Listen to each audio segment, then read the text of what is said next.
تو اور دوسری بات صرف ایک دلیل دیجئے کہ اللہ نے قرآن میں فرما دیا ہم نے اس قرآن کو آسان کر دیا سمجھنے کے لیے تو ہے کوئی سمجھے. ہم نے اس قرآن میں سلجھی ہوئی آیتیں فرمائی نازل فرمائی, ہم نے لوگوں کے سمجھانے کے لیے کھول کھول کر آیتیں نازل فرمائی تاکہ تم سمجھو.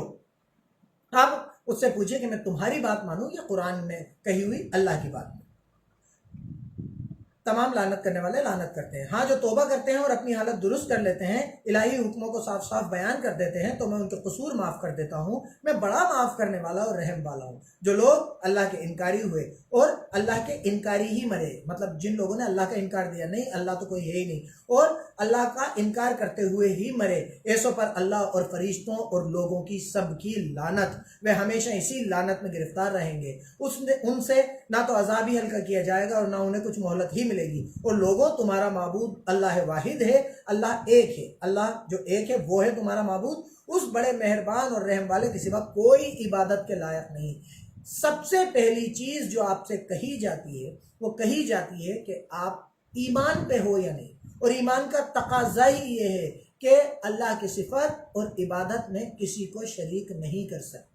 عبادت کے لائق صرف اللہ ہے, جس کے آگے آپ سر جھکائیں گے, جسے دینے والا, جسے لینے والا, جسے بگاڑنے والا, جسے بنانے والا, جسے مصیبت میں مدد کرنے والا, جسے مصیبت سے نکالنے والا, جسے مصیبت ڈالنے والا سمجھنا ہے. وہ صرف ایک اللہ کی ذات ہے. اس کے علاوہ کسی کی اوقات نہیں جو آپ کو مصیبت سے نکال سکے یا مصیبت میں ڈال سکے. اگر کوئی مصیبت ہے تو اللہ کی طرف سے, اور اگر کوئی اس سے نکالے گا تو وہ صرف اللہ کی ذات ہے جو مصیبت سے آپ کو نکال سکتی ہے. یہی ایمان ہے اور یہی عبادت ہے. بے شک آسمانوں اور زمین کے پیدا کرنے میں اور رات اور دن میں ایک دوسرے کے پیچھے آنے جانے میں اور کشتیوں اور جہازوں میں جو دریا میں لوگوں کے فائدے کی چیزیں لے کر رواں ہیں, اور بارش میں جس کو اللہ آسمان سے برساتا ہے, اور اس سے زمین کو مرنے کے بعد زندہ یعنی خشک ہونے کے بعد پھر سے سرسبز کر دیتا ہے, ہرا بھرا کر دیتا ہے, اور زمین پر ہر قسم کے جانور پھیلانے میں اور ہواؤں کے چلانے میں اور بادلوں میں جو آسمان اور زمین کے درمیان پھرتے رہتے ہیں, عقل مندوں کے لیے اللہ کی قدرت کی نشانیاں ہیں. اگر آپ اللہ کی قدرت کو دیکھنا چاہیں تو یہی نشانیاں کافی ہیں کہ آپ دین پہ آ جائیں. اگر آپ اللہ کو سمجھنا چاہیں تو دیکھیے, آپ صرف یہ ایک آیت کافی ہے, سورہ بقرہ آیت نمبر 164. جس طریقے سے اللہ نے اپنی بنائی ہوئی چیزوں کو بیان کیا ہے, دنیا میں کوئی سی بھی کتاب اگر قرآن کی طرح اس دنیا کو, اس خلقت کو, اس آسمان اور اس زمین کو بیان بھی کر دے, اللہ کو تو چھوڑیے, اللہ کی صفت کی تو بات ہی مت کریے, صرف آسمان اور زمین کو بیان بھی کر دے, تو بھی میں چیلنج دیتا ہوں کہ 10% بھی اس کے برابری نہیں کر پائے. یہ بیان وہی کر سکتا ہے جس نے ان چیزوں کو بنایا ہے, جس نے آسمان اور زمین کو بنایا ہے, جس نے آپ نے اور مجھے بنایا. تو اللہ پہ ایمان لانے کے لیے صرف یہ صرف بیان ہی کافی ہے, جس طریقے سے اس نے آسمان اور زمین کو اور انسان کو بیان کیا ہے. اور کچھ لوگ ایسے ہیں جو غیر اللہ کو اللہ کے شریک بناتے ہیں, مطلب اللہ کے علاوہ اور کسی میں وہ صفت یا ان کو اللہ کا شریک بناتے ہیں, اللہ کے برابر سمجھتے ہیں, اور ان سے اللہ کی سی محبت کرتے ہیں. لیکن جو ایمان والے ہیں وہ تو اللہ ہی کے سب سے زیادہ دوست ہیں.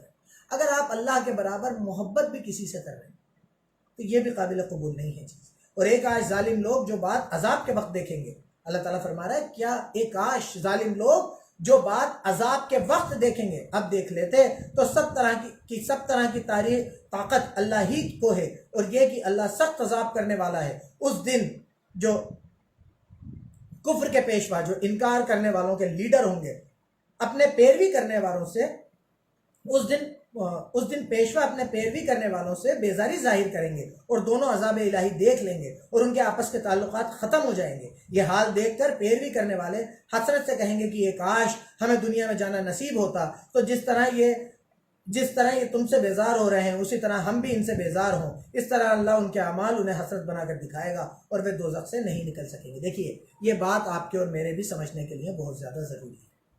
اللہ تعالیٰ فرما رہا ہے جس دن لیڈر, آگے چلنے والے, پیشوا اپنے پیروی کرنے والوں سے بیزاری ظاہر کرتے ہیں, وہ کہیں گے اللہ تعالیٰ ہم ان کے لیے ذمہ دار نہیں ہیں, یہ اپنے اعمال کا حساب دیں, ہم ہمارے اعمال کا حساب دیں.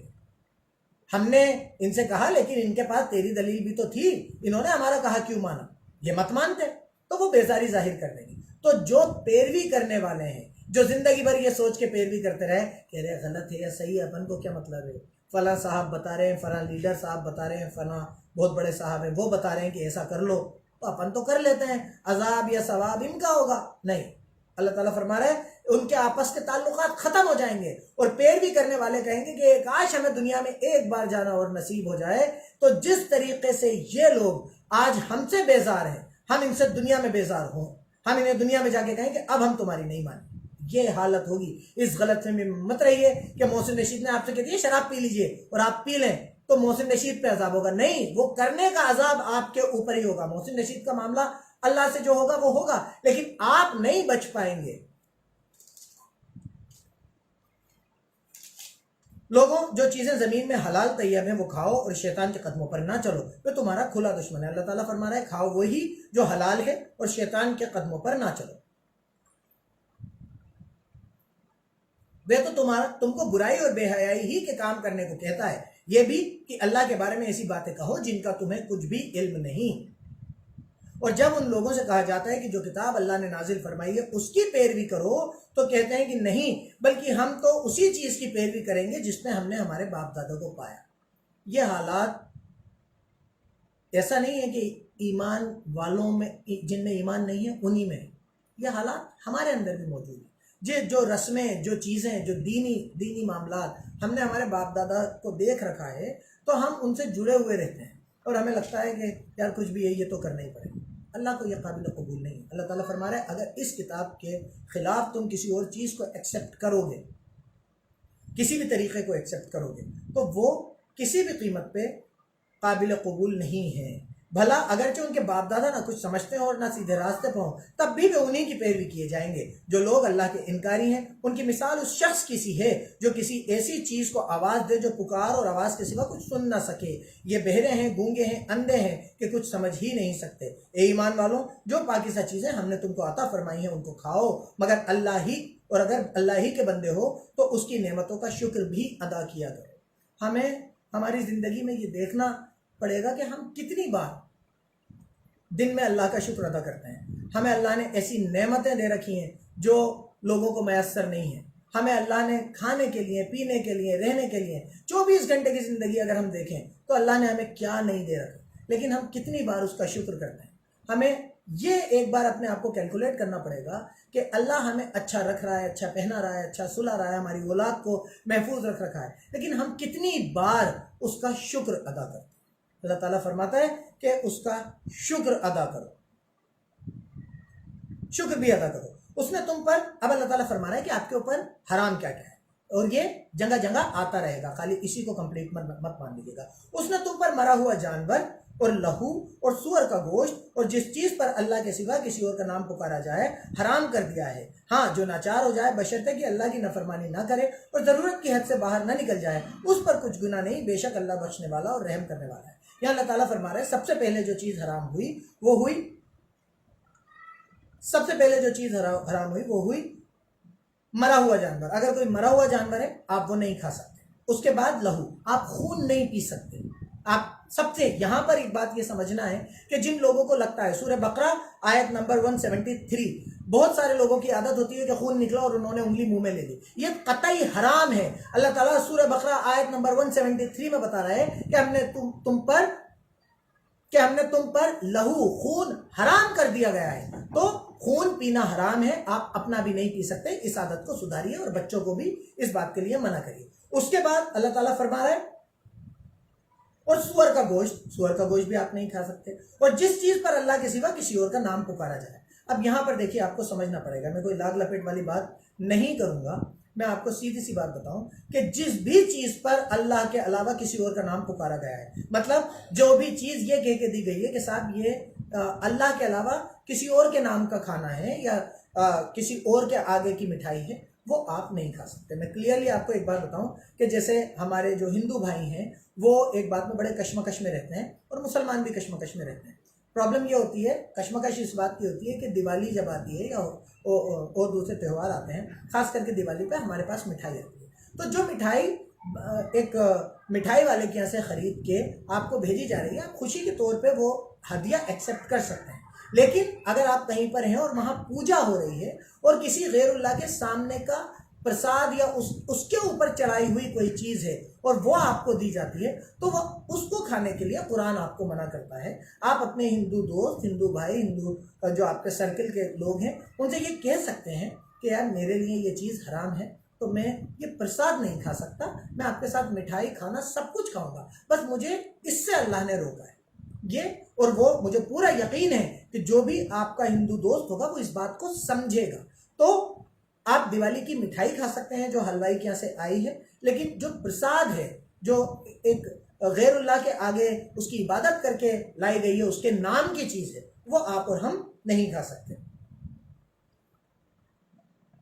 حرام کر دیا گیا ہے. ہاں جو ناچار ہو جائے. اب یہاں اللہ تعالیٰ بتا رہا ہے کہ آپ جنگل میں ہیں اور آپ کو صرف ایک مرا ہوا جانور ہی ملا اور آپ مر سکتے ہیں، بھوک کے مارے آپ مر سکتے ہیں، یا آپ نہیں کھائیں گے تو آپ آگے چل نہیں پائیں گے اور آپ کو جان کا خطرہ آ جائے گا، آپ کے پاس دوسرا کوئی راستہ نہیں. تو وہاں پر آپ وہ چیز اتنی کھا سکتے ہیں جتنا آپ کو زندہ رہنے کے لیے ضروری ہے، اس سے زیادہ نہیں، زندہ رہنے سے زیادہ نہیں. لیکن اور جیسے ہی آپ عام حالات میں آئیں گے تو وہ چیز آپ کے اوپر پھر حرام ہو جائے گی.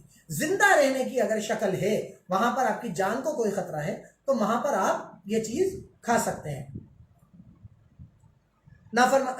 بشرطے جو ناچار ہو جائے، بشرطے جس کے پاس کوئی چارہ ہی نہ ہو، بشرطے اللہ کی نافرمانی نہ کرے اور ضرورت کی حد سے باہر نہ نکل جائے، اس پر کچھ گناہ نہیں. بے شک اللہ بخشنے والا اور رحم کرنے والا ہے. جو لوگ اللہ کی کتاب سے ان آیتوں اور ہدایتوں کو جو اس نے کھلی نازل فرمائی ہیں چھپاتے ہیں، ان کے بدلے تھوڑی سی قیمت یعنی دنیا کا فائدہ حاصل کرتے ہیں، وہ اپنے پیٹوں میں صرف آگ بھرتے ہیں. اب یہ بات مجھ پہ بھی ہو سکتی تھی، میں یہ سوچ سکتا تھا کہ یار میں اگر یہ والی بات بتاؤں گا کہ تو آپ جو میرے غیر مسلم دوست ہیں ان سے میرے تعلقات خراب ہوں گے، یا اور لوگ کہیں گے کہ دیکھو صاحب یہ پرساد کھانے کو منع کر رہا ہے. تو میں اس آیت کو چھپا جاتا، میں آیت کو اس کو گول مول کر کے آگے بڑھ جاتا. اگر میں ایسا کرتا تو اللہ تعالیٰ فرما رہا ہے کہ پھر تم اپنے پیٹوں میں آگ بھرتے ہو.